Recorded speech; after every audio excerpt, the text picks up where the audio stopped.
Hello friends. हम लोग कर रहे थे ज्योग्राफी की घटना चक्र और उसमें हमने अभी तक जो भी कवर कर लिया था उसके हमने एमसीक्यूज भी कवर कर लिए हैं। और हम लोग का आज टॉपिक है उत्तर भारत का पर्वतीय प्रदेश। तो हम लोग आज ये टॉपिक कवर करेंगे और इसके एमसीक्यूज भी करेंगे। तो शुरू करते हैं। भारत की उत्तरी सीमा पर विस्तृत हिमालय भूगर्भीय रूप से युवा एवं बनावट के दृष्टिकोण से नवीन बलित पर्वत है। तो जो हिमालय है हमारा नवीन बलित पर्वत है। ये पर्वत श्रृंखलाएं पश्चिम पूर्व दिशा में सिंधु से लेकर ब्रह्मपुत्र तक फैली है। तो इसको हम लोग को मैप से समझना पड़ेगा। जो हमारी सिंधु रिवर है उससे लेकर ये ब्रह्मपुत्र तक फैला है हिमालय।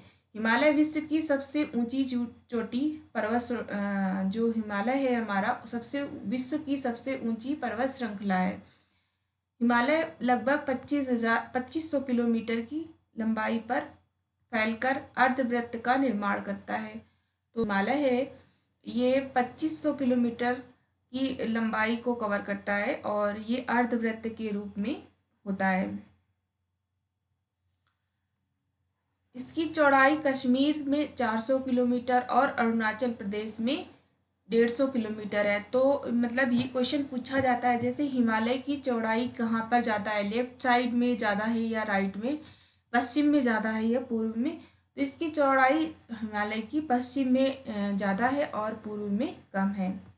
भारत के प्रमुख हिमालयी राज्य केंद्र शासित प्रदेश जम्मू कश्मीर, लद्दाख, हिमाचल प्रदेश, उत्तराखंड, सिक्किम, अरुणाचल प्रदेश, मेघालय, नागालैंड, मणिपुर, मिजोरम और त्रिपुरा हैं।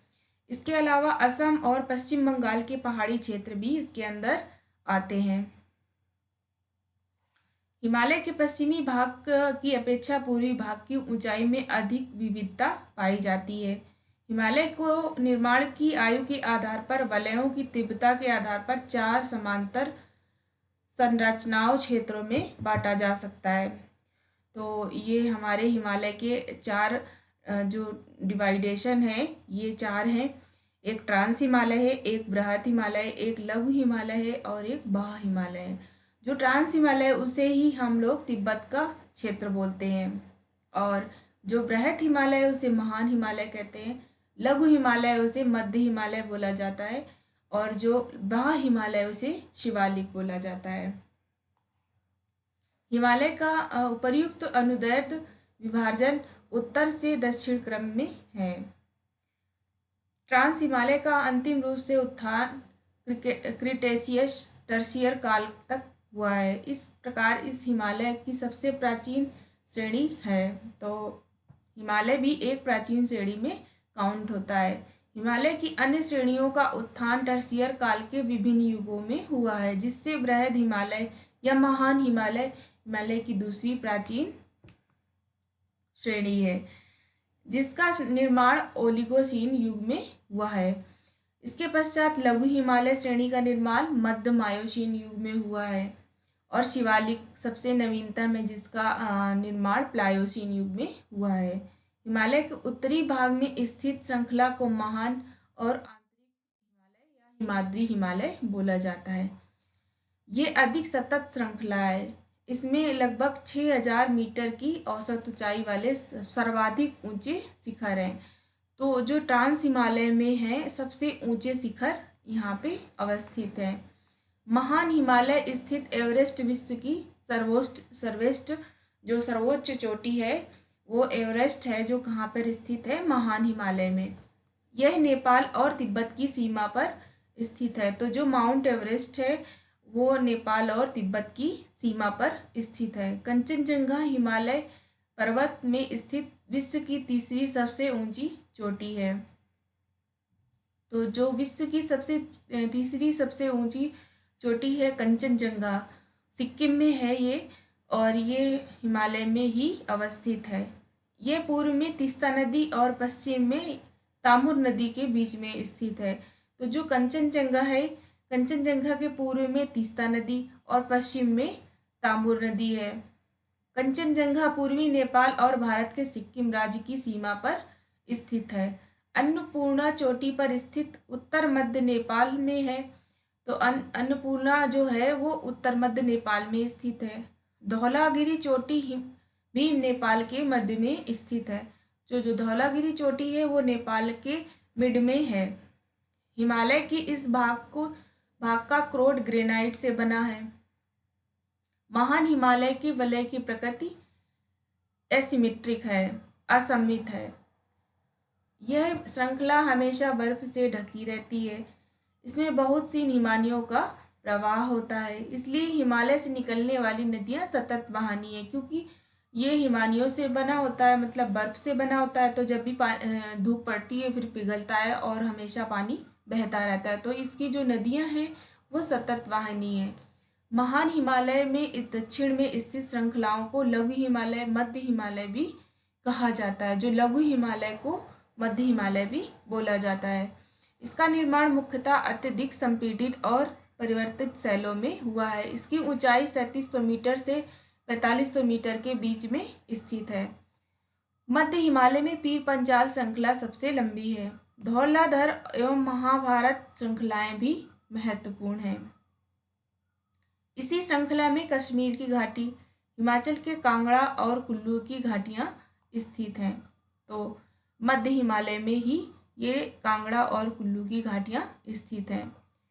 हिमालय की सबसे बाहरी श्रृंखला को शिवालिक बोला जाता है। जो सबसे नीचे साइड की श्रृंखला होती है शिवालिक, उसको बोला जाता है। इसकी चौड़ाई 10 से 50 किलोमीटर और ऊंचाई 900 से 1100 मीटर के बीच में होती है। ये श्रृंखलाएं उत्तर में स्थित मुख्य हिमालय की श्रृंखलाओं से नदियों द्वारा लाई गई असंपीड़ित अवसादों से बनी होती हैं। निम्न हिमाचल मतलब लघु हिमालय और शिवालिक के बीच में स्थित लंबवत घाटी को दून के नाम से जाना जाता है, जैसे देहरादून, कोटली दून एवं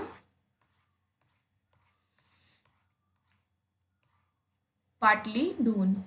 शिवालिक क्षेत्र के गिरपत क्षेत्र में पश्चिम में सिंधु से पूर्व में तीस्ता के बीच में फैले हुए समतल मैदान को भाबर का मैदान बोला जाता है। जो हिमालय का सबसे आउटर लाइन होती है नीचे वाली, उसमें हम लोग बोल सकते हैं कि लेफ्ट साइड से जो सिंधु नदी होती है और पूर्वी साइड से जो तीस्ता नदी होती है, जो तीस्ता पड़ती है हमारी अरुणाचल प्रदेश के पास, तो उसके यहाँ तक के जो मैदान होता है पूरा, उसको हम लोग भाबर का मैदान बोल सकते हैं।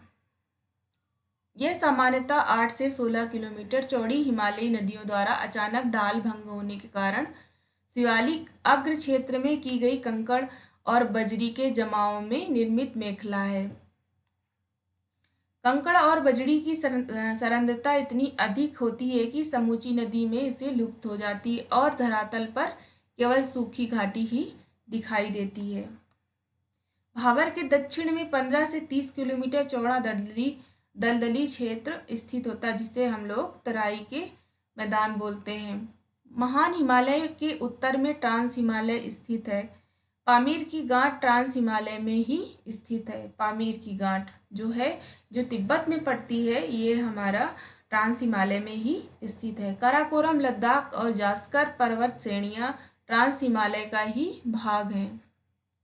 हिंदू धर्म का पवित्र कैलाश पर्वत ट्रांस हिमालय में ही पाया जाता है।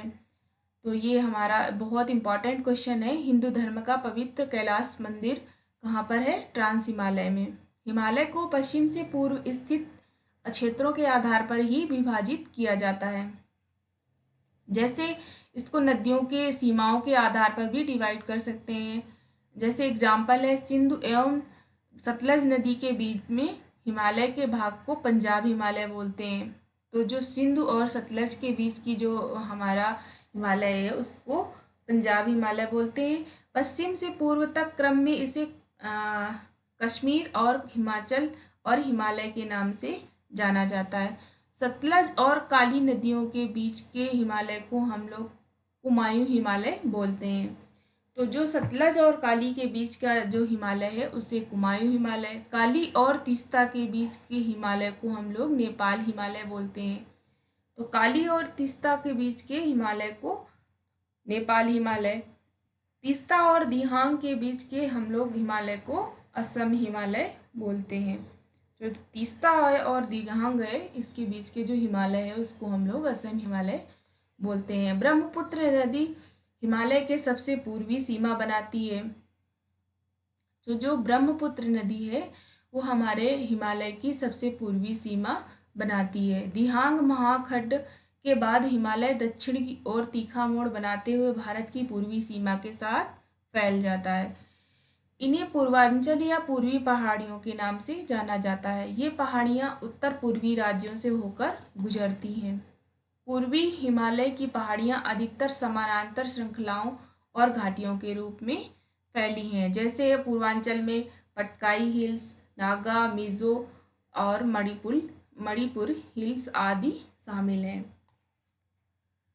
तो जैसे हमारे यहाँ पे अटल टनल की लंबाई 9.02 किलोमीटर है।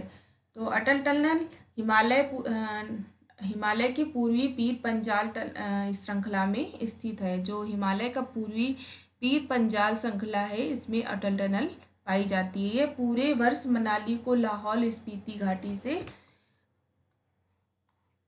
जोड़कर रखती है। इसका निर्माण बीआरओ द्वारा किया गया है।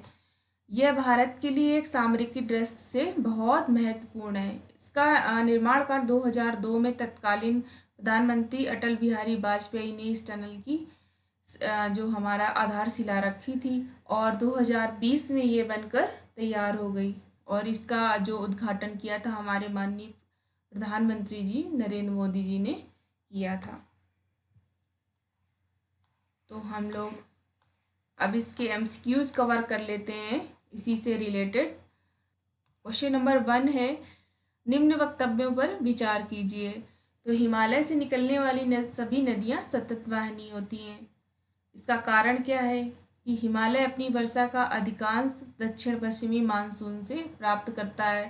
तो ये इसका कोई रिलेशन नहीं है, क्योंकि जो नदियां हैं वो सतत वाहिनी इसलिए हैं क्योंकि वहाँ पे हमेशा बर्फ से ढका होता है और वो जो पिघलती हैं तो उसी से पानी बनकर वो बहता रहता है। तो ये वर्षा कोई इसका कारण नहीं है, बट ये रीज़न सही है क्योंकि दक्षिण पश्चिमी मानसून से वो वर्षा प्राप्त करता है, अलग अलग दोनों से ही है।